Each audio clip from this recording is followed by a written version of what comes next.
Hello, Blastpop here. Today I'm taking a look at Wing Leader Supremacy 1943 to 1945 by GMT Games, designed by Lee Brimacombe Wood. This is the second game in the series, which also included the previous game Victories, which included the European and Pacific Air Wars in 1939 to 1942. In this big box, 3-inch box, which I've already opened and examined, you'll find a lot of interesting and different contents from some other traditional games that you'll find from other game companies and or GMT games. Wonderful striking cover here. Probably one of the better covers I've seen on a GMT box in many, many years.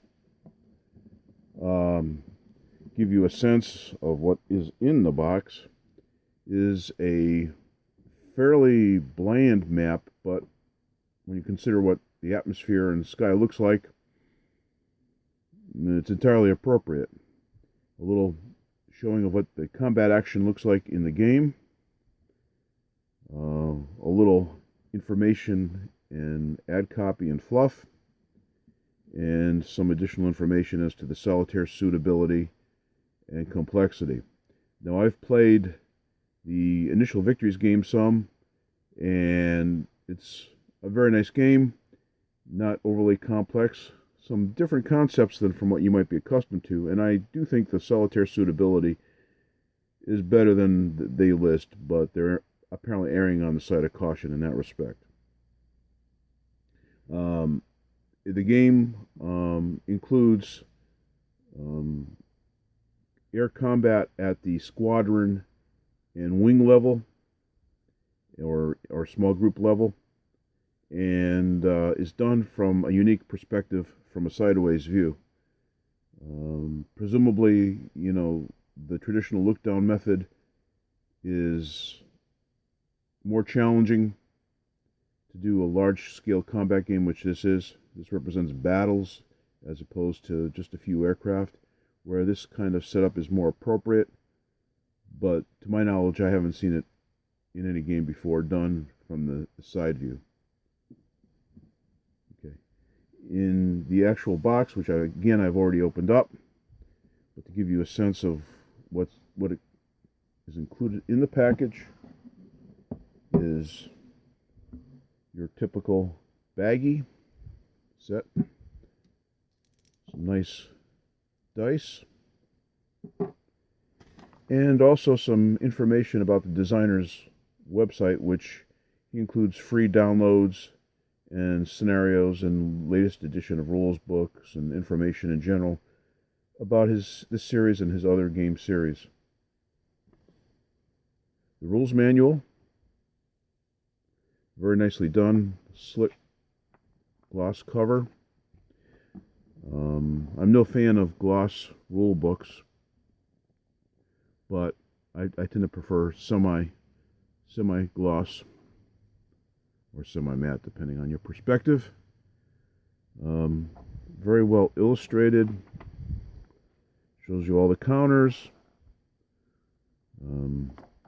Specifically that there's multi-level types of counters. You have your squadron and flight counters, and the squadron being a larger number of aircraft.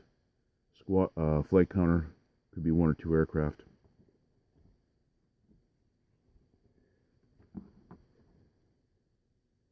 These are the data cards in the game for each aircraft type. Nice illustrations.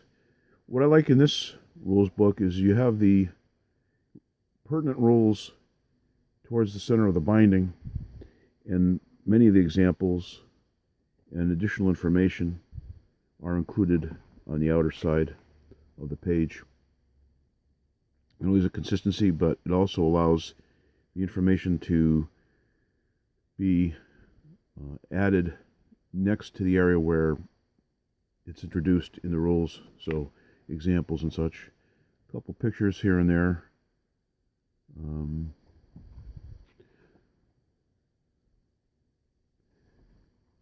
while the rules book looks long, and the rules book comes in at, I'd say, approximately 48 pages. You have a nice index, you have excellent introductory material, advanced rules. So the complexity isn't as great as it would first appear, again, because you have examples and designer's notes and stuff nearby. So the actual number of pages is less. So it's not overly complex. The complexity lies in some different mechanics than you might be accustomed to. A separate scenario book. And I like how the scenarios are listed. It reminds me a little bit of Squad Leader in terms of having a picture, some background, an aftermath, picture of your pieces in color, and your setup information. This spans both European and Pacific theaters. And as you go further on, you might need to add some of the advanced rules to play some of the scenarios, but they give you some good introductory scenarios at the beginning to start you off so that it isn't too complex. Climb the Matterhorn, I believe, is a simpler scenario. And then there's 23 scenarios, apparently. And then it tells you additional information to describe what aircraft data cards you use for a scenario, which I'll show you some of them momentarily. And now the data cards for each of the aircraft types used in the game, you have a data card, which are very nice. They're cardstock, or actually not cardstock, they're actually counterstock. And on the front, you've got your relevant game information as to what the details are. And then on the back, you have the listing of the various variants to that aircraft. So, you have the ME-262, Focke-Wulf 190s, several versions of those, BF-110s, 109s, 410s, the Gustav 109, more Focke-Wulfs, and here you have some Romanian aircraft, and an Italian for the Axis in Europe here. In addition, I won't pull these out. I've already separated these from the sheets that they come on, counter sheets. Japanese,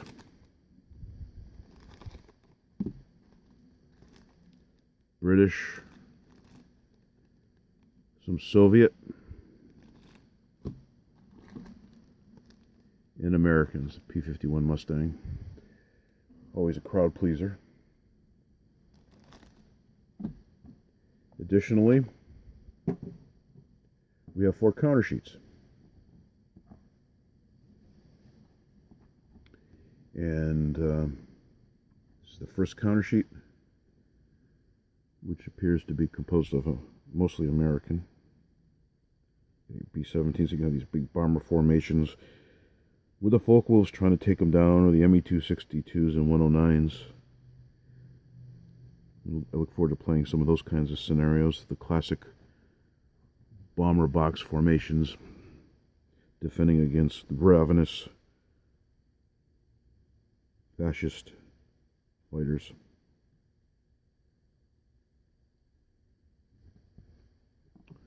Sheet 2. If you want to look at these with greater detail, just pause the video. So you can look at the detail. The detail is very nice, very nicely done by Lee.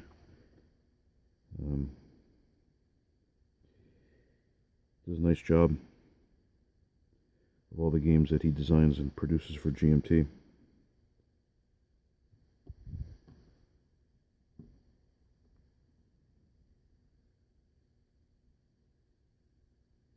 And you have ships, as they're the subject of being bombed. And on the back, you have ground forces that can potentially be bombed and destroyed. And then your final counter sheet, which includes mostly system markers and information to keep track of progress or lack thereof.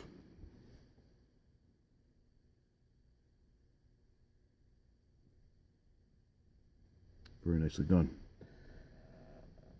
In addition, you get a number of sheets of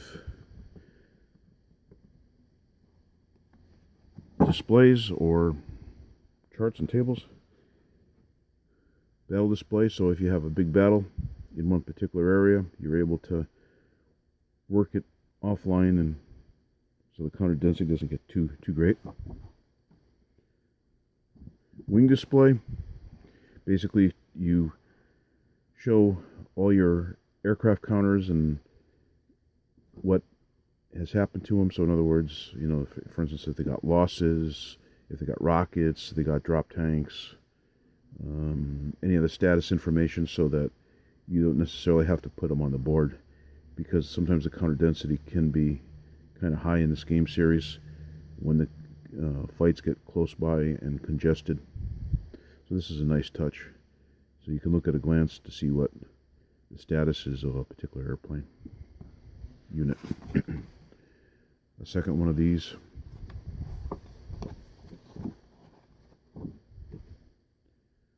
Combat card. See what happens during the course of your battles. Your combat results table, which is a combat differential. What's interesting, both sides both roll dice based on the differential to see what happens in a given battle, because both sides do shoot at the same time. So there are distinct advantages if you have a better combat differential as opposed to your opponent. Again, another chart of the same thing. And then you have your flak tables, bombing tables, altitude modifying tables, and your sequence of play. And you can pause this if you want to see a little bit more information. Additionally, the designer gives a lot of support to his games, and as some samples here of the kind of things that are available at his website and elsewhere.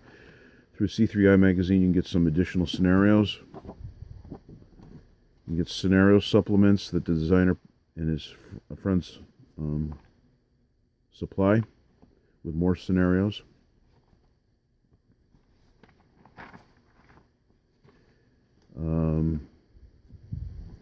Something I think I downloaded a corrected sheet for the for this fighter.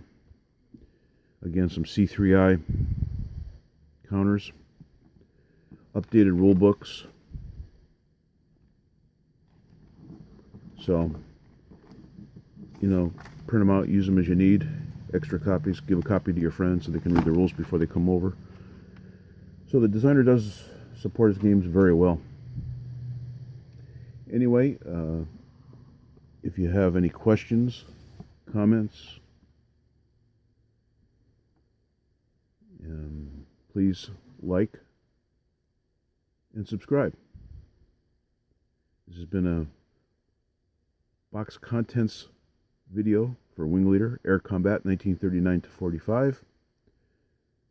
This has been Blastpop. Bye.